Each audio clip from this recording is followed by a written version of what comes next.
Lot number 562 is a 675D turbo. This unit has been sitting here for several years now.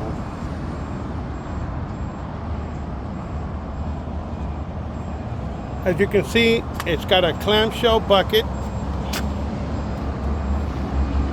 The hoses are dry rotted or rusted. The hydraulic cylinder slightly pitted. It's got a lot of surface rust. Those hoses do not look good. The tires look good.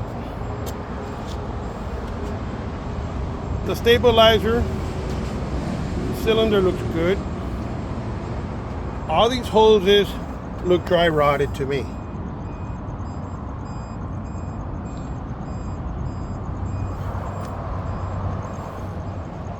The bucket appears to be good. The cylinders are not bad. They may have a little bit of pitting, but not much. This is the extra Vader. This tire is flat,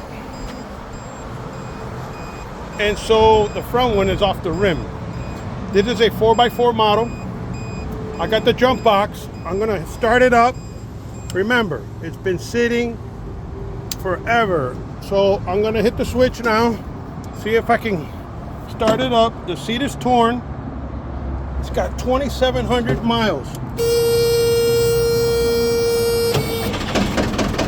It's running. It's trying to get going here. It's running. I don't want to. I'm accelerating.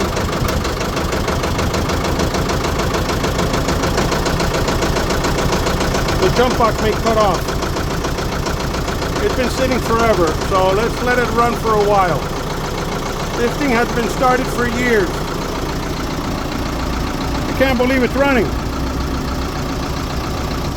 Oh, the jump box turned off. All right, so you heard it running. I'm not gonna try to put it in gear or make it move because the hydraulic hoses will burst and then I got a problem here. But the motor did start and it ran, and all the controls, everything is there. A lot of surface rust. The steering wheel, you know, shows a little bit of wear from the sun. I'm gonna try and see if it engages. If it engages, I'll post it. But remember, this unit, I'm sure it needs a lot of work. But the good thing about it, the engine ran. All right, so that's pretty much it. Good luck.